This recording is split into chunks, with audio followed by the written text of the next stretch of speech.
નમસ્કાર મિત્રો, હું ભરત કાતરિયા. મિત્રો, આજે આમ તો આખા ગુજરાતમાં પ્રિન્ટ મીડિયા અને સોશિયલ મીડિયાના માધ્યમથી જે સરખેજ આશ્રમ છે, વિશ્વેશ્વરી દેવી અને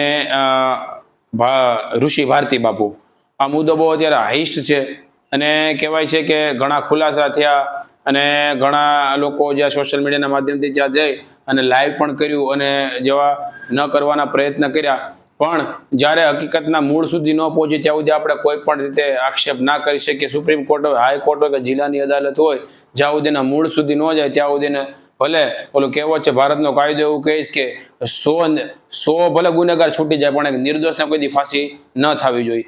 એવી જ રીતે કેટલા ટાઈમથી 2-3 દિવસથી સોશિયલ મીડિયાના માધ્યમથી જોતો હતો, તો આજે મારે એ પણ ચર્ચા થઈ તો મેં ઋષિ ભારતી બાપુ છે એમની જોડે મેં ફોનથી વાત કરી તો મને ખ્યાલ આવ્યો કે ખરેખર એને પણ 100% જ્ઞાતિવાદ નડ્યો છે. એ એવું પોતે સ્વીકારે છે કે મને એક કોળી સમાજનો હોવાના કારણે મને પણ અહીંથી મારું ગોઠવી દેવાના કારણે કે આ વ્યક્તિ ઉપર આવો આક્ષેપ થાય તો આ વ્યક્તિ વિયા જાય. એટલે SC ST OBC સમાજના ક્યાંક ને ક્યાંક સંતો બને ને તો એને હક લેવા દેતા નથી, તો નોકરીનું તો શું વાત જ કરવી. એટલે એના મોઢેથી છે, એના શબ્દો છે કે મને ક્યાંક ને ક્યાંક જ્ઞાતિવાદ 100% નડ્યો છે અને એક કોળી હોવાના કારણે મને આ રીતે મારી પર આક્ષેપ જે સ્ત્રી સાથે ખોટા નાખવામાં આવ્યા અને મારું કાયદેસર રીતે ગોઠવી દેવામાં આવ્યું. તો મિત્રો, જે ઓડિયો ક્લિપ મારે જે એની સાથે વાત થઈ છે એ તમે મિત્રો સાંભળો. નમસ્કાર. હેલો જી. ઋષિ ભારતી બહુ વાત કરે. જી. ભરત કાતરિયા વાત કરું, સામાજિક કાર્યકર્તા, અમરેલીથી. હેલો. જી. હવે એમાં એવું છે ભારતી બાપુ કે જે આ છેલ્લા કેટલા ટાઈમથી આમ તો વિવાદિત ચર્ચાયેલો મુદ્દો છે અને બહુ સોશિયલ મીડિયાના માધ્યમથી પણ થઈ ગયો છે, પણ તમે અવારનવાર સોશિયલ મીડિયાના માધ્યમથી તમે તમારી ઘણી બધી સ્પષ્ટતા કરી અને ત્યાર પછી મેં એવો વિચાર કર્યો કે ચાલો કોલ કરી અને પૂછી, પણ મને એ સમજાણું કે આખો મુદ્દો મેં જોયો એટલે મારા વ્યક્તિગત એવું માનવું છે કે એક તો પેલો તમે કોળી સમાજમાંથી બિલોંગ કરો છો એમ ને?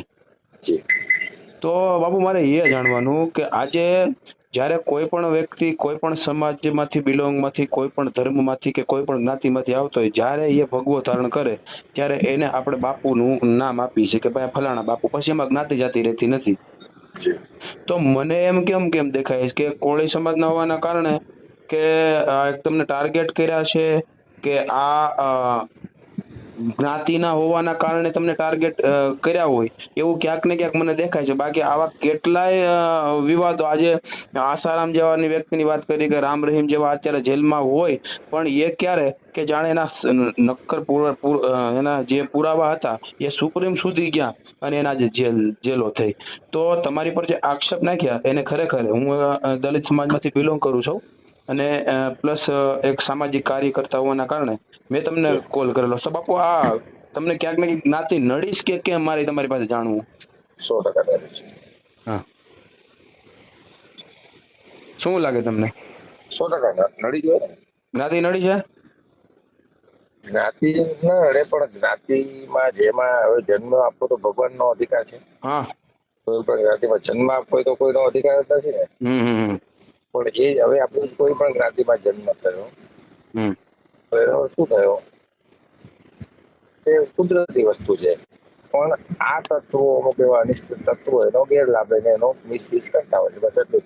તો કેવું બધું ઓલા સંચાલક એમાં એક આયા પ્રસંગ છે કોળી સમાજમાં, તો એ કઈક હાથી મોકલવાના છે અને કઈક 11 તારીખ છે, એમાં લગભગ પત્રિકામાં તમારું નામ છે. એ મારા મિત્ર છે હાર્દિકભાઈ કરી.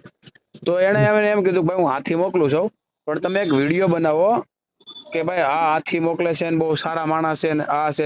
એટલે ઓલા ભાઈ નું કહેવાનું એમ છે ભાઈ હું મારી સમાજની વિરુદ્ધ થોડો જાઉં.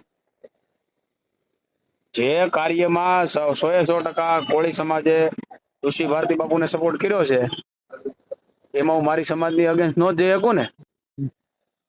એટલે મારો કહેવાનો ભાવાર્થ એ છે, SC હોય ST હોય OBC હોય, એ લોકો ભગવો પહેરે તો પણ આ લોકોને કેવડો વિરોધ છે, વિચાર તમે કરો. સારું ભરતભાઈ, આપને ખ્યાલ છે, મને ખ્યાલ છે.